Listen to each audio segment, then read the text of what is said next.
दमिश्क के एक पुरानी बस्ती में सलीम रहता था। सलीम एक सादगी पसंद लकड़हारा था जिसकी जिंदगी सिर्फ मेहनत, ईमानदारी और दुआओं में गुजर रही थी। सुबह फजर की अजान होती तो वो अल्लाह के हुजूर सजदा करता, फिर अपनी पुरानी कुल्हाड़ी लेकर जंगल की तरफ निकल जाता। सलीम के हाथ सख्त मजदूरी के आदी थे, मगर दिल बहुत नर्म और सच्चा था। लकड़ी काटना आसान काम नहीं था। जंगल का सख्त कांटों भरा रास्ता और बारिश थकन से चूर जिस्म। मगर सलीम सब कुछ बर्दाश्त करता सिर्फ इस उम्मीद में कि आज की लकड़ियों से बच्चों का पेट भर जाए। सलीम के दो छोटे बच्चे थे, बेटी रूही और बेटा अली। दोनों मासूम, अक्सर बीमार रहते थे। इसका छोटा सा घर जो पुराना था, जिसमें सर्दियों की ठंडक और गर्मियों की तपश दोनों सहनी पड़ती थी।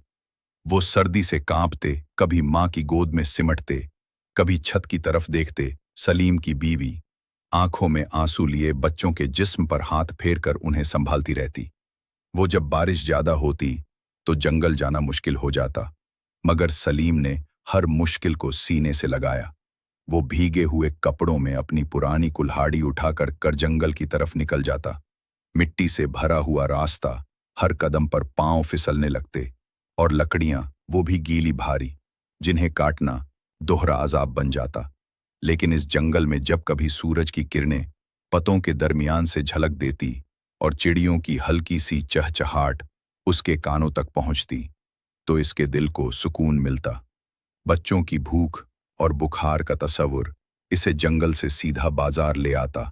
लकड़ियां काट कर, उन्हें बांध कर, कभी अपने कंधों पर लाद कर, कभी बैल गाड़ी में डालकर वो सलीम बाजार तक लाता, सिर्फ इस उम्मीद में कि आज कोई तो उन लकड़ियों को खरीदेगा।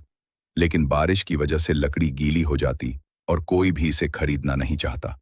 सलीम हर रोज बाजार जाता, इस उम्मीद में कि आज कोई लकड़ियां खरीदेगा तो बच्चों के लिए दवाएं ले जाएगा। अफसोस, कोई नहीं आता। अगले दिन फिर से बाजार जाता, फिर से वही लकड़ियां, फिर से वही इंतजार। काफी देर के बाद एक खरीदार आया। वो लकड़ियां देखकर बोला, भाई क्या दाम लगा रहे हो उन लकड़ियों का? सलीम ने ठहरी हुई आवाज में कहा, 10 दिरहम का एक गठरी है, मेहनत से काटी है। खरीदार ने सर हिलाकर लकड़ियों को देखा और चालाकी से बोला, ये सारी लकड़ियां तो गीली हो गई हैं, उनका तो कोई काम नहीं। मैं इन लकड़ियों के बदले सिर्फ 5 दिरहम दूंगा। सलीम ने बच्चों की भूख याद की। इनकी बुखार में जलती आंखें, कांपते जिस्म, और बगैर कुछ कहे वो गीली लकड़ियां इस आदमी के हवाले कर दें। सिर्फ 5 दिरहम में अपनी मजबूरी को निगल लिया, सिर्फ अपने बच्चों के लिए। कभी कभी वो सोचता कि इतनी मेहनत के बावजूद भी उसकी हालत क्यों नहीं बदलती। वो दिल से दुआ करता कि अल्लाह इसकी मेहनत को कबूल फरमाए और जिंदगी आसान कर दे। एक रात सलीम अपने बीमार बच्चों को देख रहा था और सजदे में जाकर अल्लाह से दुआ करने लगा, ऐ अल्लाह, मैंने सारी जिंदगी ईमानदारी और मेहनत में गुजारी है, मगर गुर्बत का साया हमेशा मेरा हमसफर रहा है। हर रोज तेरी बारगाह में सजदा करता हूँ, रोज रखता हूँ, नमाजें अदा करता हूँ, मगर फिर भी मेरी जिंदगी मुश्किलात से भरी हुई है। मुझे मेरे नेकियों का सिला इसी दुनिया में दे दे। मैं अपने बच्चों को भूखा नहीं देख सकता, फिर मैं आखिरत के लिए नेकियां कमा लूंगा। और फिर उसी रात सलीम ने एक ख्वाब देखा, और उस ख्वाब में एक रोशन महल देखा जो हीरे और जवाहरात से बना हुआ था। शहद और दूध की नहरें बह रही थीं, हर तरफ रोशनी थी और सुकून। सलीम ने देखा, एक फरिश्ता इसके पास आया। इसने पूछा, यह किसका महल है? क्या यह किसी नबी का है, किसी वली अल्लाह का?